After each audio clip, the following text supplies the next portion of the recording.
I get a lot of DMs. Gary, I want to be good with girls. I'm like, yes, like every young dude. I'm like, yes, yeah. the answer is practice getting said no to. Okay.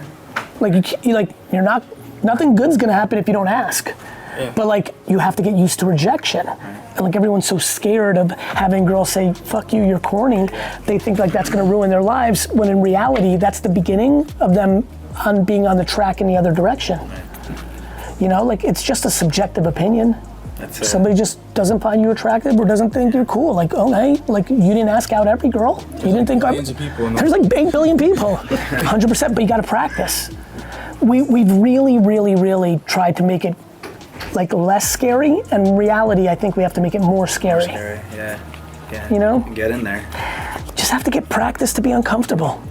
You know, and it's funny, think about what parents, especially immigrant parents, do with kids. They took big risks, so they want to make it safer for their kid, right?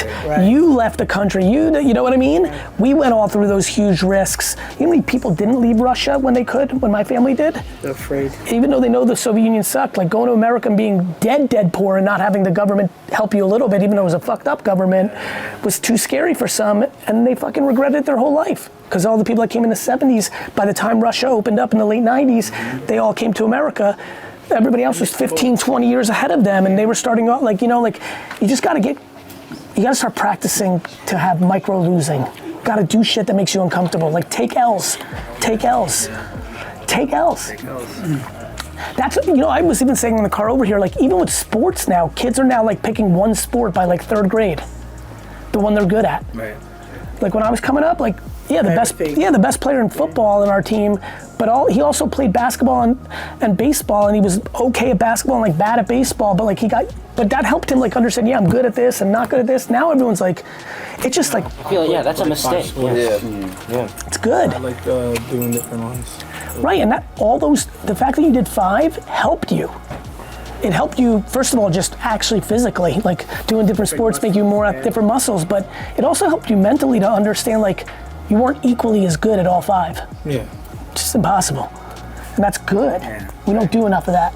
The other thing is like, for you with them and students, like when you, like if teachers more often said, hey, this video is really bad, but that's just my opinion. That's like a whole different thing than being like half pregnant with the candor. Like instead of like, yeah, you did some good things here, you know what I mean? Right. I think this stinks. I could be wrong. Put it out on Vimeo and see what happens. Oh, 4 people watched it? Seems like it stunk. Right. Like, that's good. That's good, but we're like, you know? Yeah. Merit. Asking them to do it, or you doing it, or giving them candor? Because you said, you know, the kind candor. Yeah, your parents don't deliver kind candor? It's like they try to, but a lot of times, like even with each other, they always, you know, get into fights with that sort of candor. Yeah. They don't understand that kind candor that you always talk about, and that really resonated with me when you talked about it. You know, one thing kids can do more often is have grown-up conversations with their parents. Here's where people get caught. They come in hot. You only really talk when you're hot. When you got pissed at the way they just did something, now you're like, like it's all heat. That's why the world's on tilt. Everyone's just isolate themselves. Everybody just either goes to the room and shuts down, or pushes back with equal venom. Right. To me, right? Right. Well, my son will watch TV together and discuss different shows like Trent and stuff, and he's my TV partner. Yeah. Because other things will come up during the show. That's right. Totally unrelated, but something he was thinking about. To that point, she's in an environment with him where it's neutral, it's not hot. So I always say, whenever you want to talk about the thing that's most bothering you with someone, do it at a time where you're least upset about it. Yeah. So cool, tonight we met, we literally talked about this, and tonight some shit goes down. Wait 6 days when you're feeling better, and it'd be like, mom, or dad, can you watch this video with me? It's something I want to talk about. I'm a little scared to talk to you about it, but watch this. It's a video about kind candor or whatever, right? If you can talk to people when you're less on tilt, if you're kids don't think that they're the ones that needs to bring the mature energy, because they're like, yo, you're fucking mom and dad, you should be doing this. But But if their mom and dad didn't do it for them, kids should be more upset with their grandparents than their parents. Right.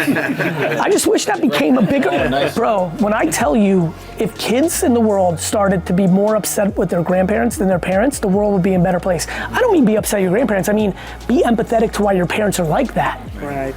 If your grandma's nasty, and she was your mom's mom, give your mom a little break. But we don't do that. Even when the mom might be half as bad, we're still mad because it's our mom. And we're worried about us. So if we, back to empathy and compassion above you, if you can go and talk to them about like, hey, this is something I feel in our family. If everyone's in a good mood, when it starts, everyone's gonna be defensive, promise. You poke at someone's thing, they're gonna be like, nah. They'll push, but they're not gonna be like full tilt as if you were coming at them with if you're in a good place, you can have that combo. And it's never a bad time, even at this young of an age, to start practicing that shit. Yeah. And especially like with money and how times are with inflation. Of course. If parents are stressed about money, of course. Right? And it's hard because money is a very like. Of course. When parents are struggling with money, there's so many things you can do in that environment though. First, you can always go to accountability. What am I making my parents spend money on that I don't need? That becomes but that's hard.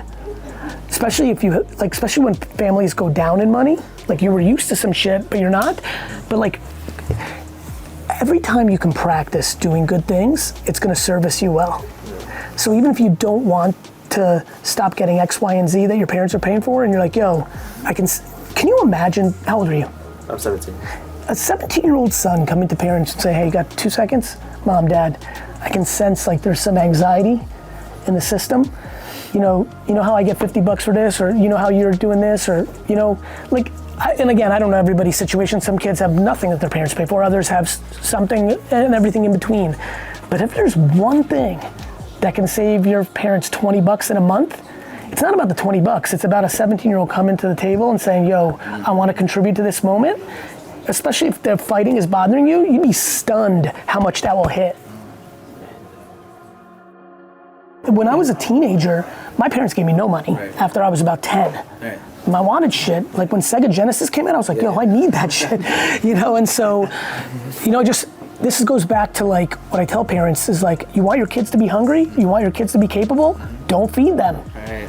They'll figure out how to feed themselves. And like, if your mom and dad are giving you $100 every month and like that's all you need, what are you gonna go do? Nothing. But if your mom and dad give you nothing and you need $80 to like do 2 things a month or something, like you're gonna figure out how to get it. Yeah. And like figuring out how to get it is an incredible skill. And the one that I most see that needs nothing, $20, a little bit of gas and a little bit of money, $10 for the garage sales. There's nothing I've seen where you can go buy $10 worth of comic books, stuffed animals, video games, come home, list it on eBay and make $130 in a week. There's nothing, and that's every time if you get educated. Right. Like every time. How would you find those garage sales? Because I know like Google. Obviously, Google. New Jersey, town-wide. No, but it's funny. A lot of people asking, it's funny when you're not in that mind. It sounds funny when I say it, but I get it. There's 100 apps, Garage Sailor, Garage Sale Find. There's 100 apps, but what I do every time, New Jersey, town-wide, garage sale, April 24th, enter. Randolph had last week, and Denver has again in Indian Lake. The storage wars? Of course. You do that thing? That's harder. Like, they're good in theory, but to me, first of all, they cost more. Like, I'm always thinking about the person that got $20. Yeah. People can graduate at the storage where people go is they go from garage selling to thrift stores like Goodwill and all that. Then they start going into storages. Then usually they go into drop shipping and retail arbitrage on Amazon. But like, man, I got thousands of emails of like, I had $16 and now I have 6,000. And the most fun part is for certain people, it's fun.